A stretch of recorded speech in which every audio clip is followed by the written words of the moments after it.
Dear friends and बेलव्ड students, प्यारे प्यारे दोस्तों, स्वागत है आप सभी का सुदर्शन गुरुकुल गुरु ऑफ एजुकेशन के इस यूट्यूब चैनल पर। डियर फ्रेंड्स, यदि आप हैं चैनल पर नए तो चैनल को सब्सक्राइब अवश्य कर लीजिएगा। आज हम बात करने वाले हैं आज ही जो पेपर हुआ है हिंदी साहित्य कक्षा 12 का। जी हाँ, उच्च माध्यमिक परीक्षा 2022 का हिंदी साहित्य का पेपर। और हम जानने वाले हैं सभी प्रश्नों के उत्तर, ताकि अभी अंदाजा लग जाए, अभी पता लग जाए हमारे हिंदी साहित्य में कितने अंक आएंगे। आपको करना है एक ही काम, बस वीडियो को स्किप मत कीजिए, अंत तक देखिए और पूरा वीडियो देखने के बाद आपको वीडियो कैसा लगता है हमें अवश्य बताइएगा।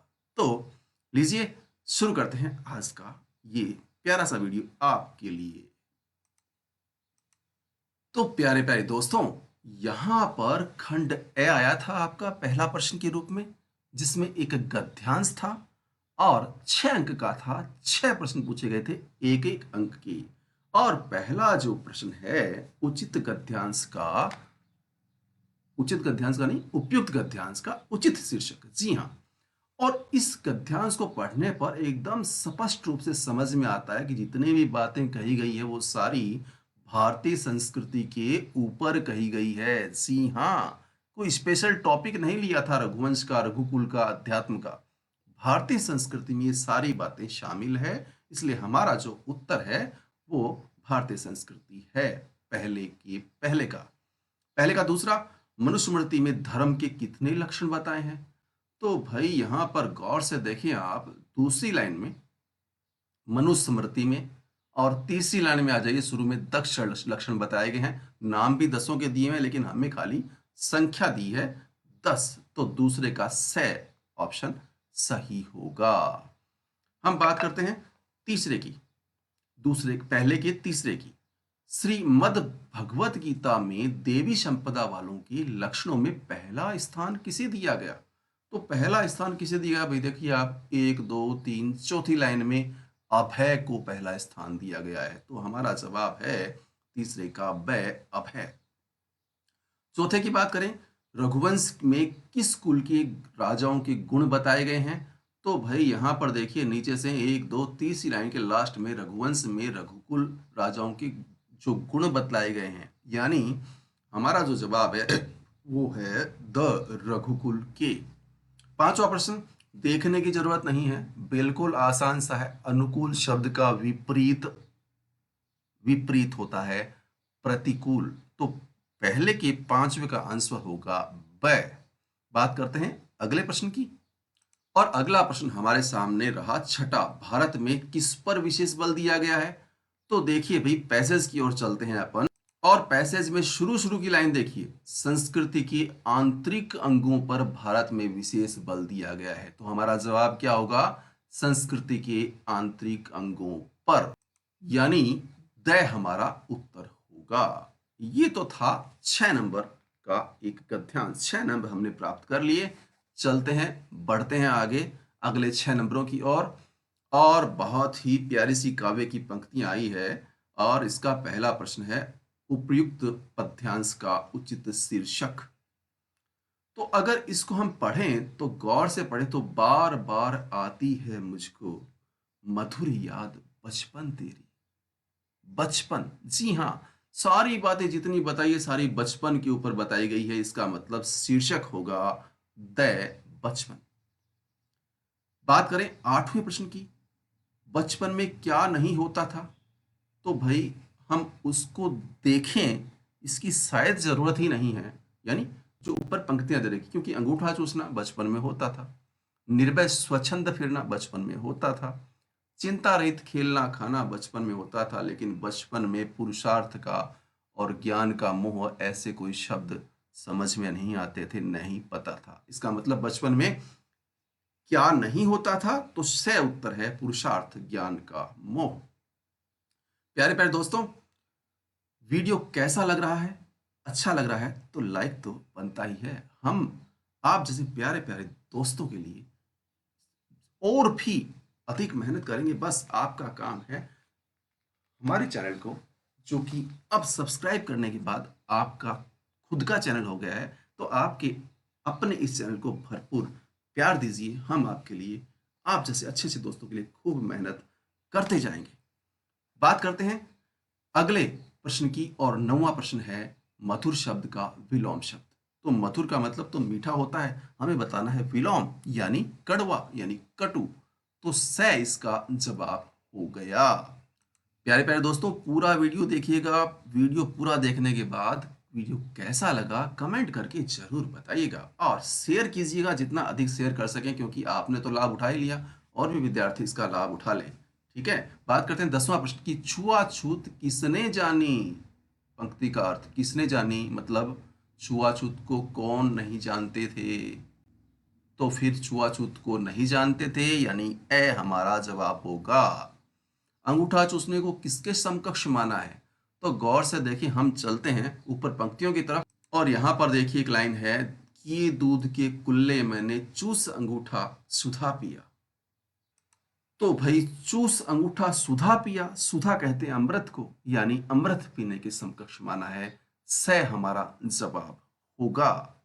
प्यारे प्यारे दोस्तों, 12वां प्रश्न, जी हाँ पहले का 12वां, आंसू शब्द का तत्सम शब्द कौन सा है। तो दोस्तों, आंसू का तत्सम शब्द तो अश्रु है, बिल्कुल अश्रु है। 100% दया आपने किया है, और आपने अभी तक प्राप्त कर लिए 12 के 12 अंक। डियर फ्रेंड्स, आगे चलें इससे पहले एक महत्वपूर्ण जानकारी आपको देनी थी। अभी आपने 12वीं कर लीजिए मान लीजिए, क्योंकि पेपर तो आपके लगभग हो गए, और कोई अगर बचा है कुछ तो वो भी हो जाएगा अगर आपके पेपर पूरे हो गए हैं। 12वीं के बाद अब विद्यार्थियों को क्या करना चाहिए, आगे कौन सा फील्ड चुनना चाहिए, किस फील्ड में जाना चाहिए। जीके कंपटीशन की तैयारी के लिए इंपॉर्टेंट है। इंग्लिश, रीजनिंग, ऐसे बहुत से सब्जेक्ट हैं, उन सब की वीडियोस इस चैनल के माध्यम से आने वाले समय में बहुत जल्दी ही आपको उपलब्ध करवा दिए जाएंगे। तो इसके लिए हमारे साथ आपको फ्री में जुड़ना होगा, और फ्री में जुड़ने के लिए छोटा सा काम, चैनल को सब्सक्राइब करना। ओके, बहुत बहुत आभार, धन्यवाद आपके इस प्यार और स्नेह का, सम्मान का। दूसरा प्रश्न, दूसरा प्रश्न 6 गुना 1, फिर से 6 नंबर का।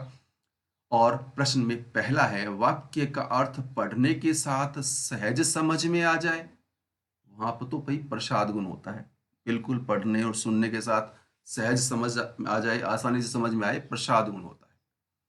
दूसरा, काव्य की रसास्वादन में बाधा पहुंचाने वाले तत्व है। तो भाई वो तो काव्य दोष हो गए ना।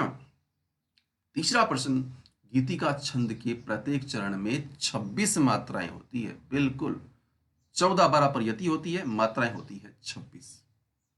बात करें चौथे प्रश्न की, तो छंद में लघु वर्ण का संकेत चिन्ह, लघु वर्ण का संकेत चिन्ह एक सीधी लाइन होती है, एक सीधी लाइन बस सिंगल, और गुरु वर्ण एस की तरह होता है, बिल्कुल एस की तरह। तो क्योंकि लघु वर्ण की तो एक मात्रा होती है, गुरु वर्ण की दो मात्राएं होती है। जब हम काउंटिंग करते हैं तो उसकी 1 करते हैं, उसकी 2 करते हैं। ठीक है, तो ये आपके संकेत आपके सामने हैं। अब बात करते हैं दूसरे के 5वें की। अलंकार मुख्य रूप से 2 प्रकार के होते हैं। जी हाँ, शब्दालंकार और अर्थालंकार, उनके अलग अलग भेद होते हैं, वो अलग बात है। दूसरे का छठा, बहुत ही आसान सा प्रश्न। हाँ बिल्कुल, आप सोच रहे हो प्रश्न पढ़ने की जरूरत नहीं सर, अनुप्रास अलंकार सीधा कर दीजिए। बिल्कुल, एक ही वर्ण की आवृत्ति बार बार होती है तो अनुप्रास ही होता है, हमने कर दिया है। बिल्कुल, बहुत बढ़िया, अभी तक आपने प्राप्त कर लिए हैं 12 और 6 18 अंक। शुभकामनाएं शानदार रिजल्ट की। जी हाँ, शानदार हमने पहले से ही कर दिया, क्योंकि जानदार पेपर हुए तो रिजल्ट तो शानदार होगा ही होगा ना। चलिए, तीसरे का पहला रूपक अलंकार की परिभाषा देखिए। आपने अगर इतना भी किया है तो चल जाएगा। उपमेय और उपमान में जब अंतर दिखाई ना दे तो हम उसे रूपक अलंकार कहते हैं, इतना पर्याप्त है। और थोड़ा विस्तार से लिखा जाए, यानी इसको दूसरे शब्दों में बोल सकते हैं, रूप तथा गुण की समानता के कारण उपमेय को उपमान का रूप मान लिया जाए, वहां रूपक अलंकार होता है। ऐसा किया है तो भी बिल्कुल सही है आपका जवाब। दूसरा बात करें, तीसरे का दूसरा प्रश्न, मानवीकरण अलंकार। जी हाँ, अब मानवीकरण अलंकार के बहुत से उदाहरण हो सकते हैं। कैसे हो सकते हैं, देखिए एक उदाहरण हमने आपके लिए लिया है। मेघ आए बड़े बन ठन के संवर के। तो बादलों के सजने और संवरने का जिक्र है, यानी जो कि एक मानवीय क्रिया है उससे इसको जोड़ा गया है। तो आपने कोई भी ऐसा उदाहरण लिया है जो मानवीय क्रिया से जुड़ता हो, तो इसका मतलब आपने सही जवाब दिया है। बात करें तीसरे की प्यारे प्यारे दोस्तों, तीसरे का तीसरा है जनसंचार माध्यमों में सबसे पुराना माध्यम प्रिंट मीडिया, मुद्रित। जी हाँ, बिल्कुल सही जवाब है, प्रिंट मीडिया, मुद्रित माध्यम। बात करें तीसरे के चौथे की, समाचार की शुरुआत में प्रयुक्त होने वाले दो ककार, तो भाई ककार तो छह होते हैं और चार शुरू शुरू में आते हैं, क्या, किसके साथ, कहाँ, कब, ये चार। और समापन से पहले लास्ट में दो का जवाब दिया जाता है, समापन से पहले, वो है कैसे और क्यों। तो शुरू शुरू में क्या, कोई भी बात होती है तो क्या, किसके साथ, उसके बाद कहाँ, कब। इनमें से कोई आपने किया है, शुरुआत में तो दो क्या और किसके साथ है, उसके बाद शुरू के वैसे चार हैं ये, क्या, किसके साथ, कहाँ और कब। ये चार शुरू में काम आते हैं और समापन से पहले यानी लास्ट में बोल सकते हो आप, कैसे और क्यों काम में आता है। बात करें प्यारे प्यारे दोस्तों तीसरे के पांचवें की, तीसरे की पांचवें की बात करें, विशेष लेखन की सूचनाओं के स्रोतों में से किन्हीं दो के नाम लिखिए। तो भाई विशेष लेखन के जो स्रोत हैं, समाचार पत्र खुद तो है ही, साहित्य, विज्ञान, खेल आदि की भी जानकारी इसके माध्यम से हमें मिल जाती है। तो आपने इनमें से कोई किया है तो दो ही पूछा है, तो आपका आंसर बिल्कुल सही है। वैसे विशेष लेखन होता भी यही है। डेस्क समाचार पत्र पत्रिकाओं, रेडियो और टेलीविजन में भी विशेष लेखन के लिए अलग डेस्क होता है। बाकी डिटेल आप बेटर जानते हैं क्योंकि आपने इस चैप्टर को अच्छे से पढ़ा हुआ है, इसलिए आपने जवाब भी सही किया होगा। तो मिल गया फिर से एक नंबर। छठा, प्रसाद के किस प्रसिद्ध नाटक से कार्नेलिया का गीत लिया गया है। प्रसाद नाम ही दे दिया, तो इसका मतलब जयशंकर जी प्रसाद की बात हो रही है। और उनका जो नाटक है बहुत ही शानदार और जानदार नाटक है, चंद्रगुप्त। जी हाँ, चंद्रगुप्त से ये गीत, कार्नेलिया का गीत लिया गया है। आपने कर दिया होगा बिल्कुल, तो फिर से एक नंबर ऐड कर लीजिए। तो इस प्रकार अभी तक हमने जो काम किया है वो 24 नंबर का काम कर दिया। जी हाँ, 24 नंबर हमारे खाते में जुड़ गए। तो प्यारे प्यारे दोस्तों 24 प्रश्नों पर हमने चर्चा की। उसके बाद अब जो आगे प्रश्न आ रहे हैं वो सारे आपकी किताब से हैं। जी हाँ, खंड ए में ये बचे हुए प्रश्न जो आपने किए हैं किताब के आंसर्स हैं, जो आपने अच्छे से याद किए हैं और आपने जवाब इनका दे दिया है। और खंड ब में जो थे प्रश्न आए थे वो थे दो दो अंक के सारे, वो भी आपके ग्रामर के दो शुरू में है, बाकी आपकी पाठ्य पुस्तक में से ही लिए हुए हैं। अब चूंकि आप 90 प्लस की तैयारी कर रहे थे और इतनी शानदार तैयारी के लिए हम तो आपको शुभकामना ही देना चाहेंगे एडवांस शानदार रिजल्ट की। लेकिन फिलहाल देखिए, हम आपको एक दिखा देते हैं नजर, यानी खंड ब के बाद में खंड स में तीन तीन अंक के क्वेश्चंस आए थे, अथवा में प्रश्न आए हुए थे। और उसके बाद खंड द में एक सप्रसंग व्याख्या आई थी, जो कि 1+4, 1 नंबर का प्रसंग था और 4 नंबर की व्याख्या, और ये भी अथवा में थी।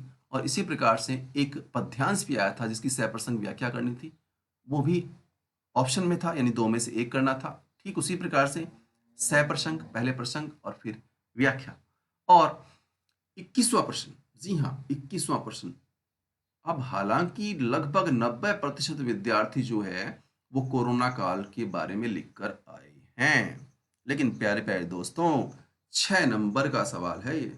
जी हाँ, तो यहाँ पर मुख्य आपने अगर ध्यान दिया है तो कोरोना काल, नई चुनौतियां, कोरोना काल आया और चला गया।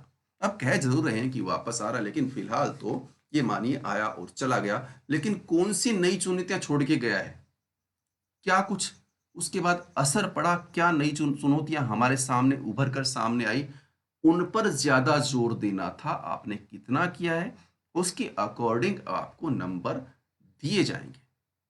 अब प्यारे प्यारे दोस्तों, अब वीडियो के अंत में पहुंच गए हैं। एक रिक्वेस्ट, चैनल को सब्सक्राइब तो आपने कर ही लिया, अब आपके इस चैनल के साथ आप जुड़ गए हैं फ्री में। वीडियो कैसा लगा कमेंट करके अवश्य बताइएगा। मिलेंगे जल्द ही एक नए वीडियो के साथ, तब तक के लिए प्यार भरा नमस्कार।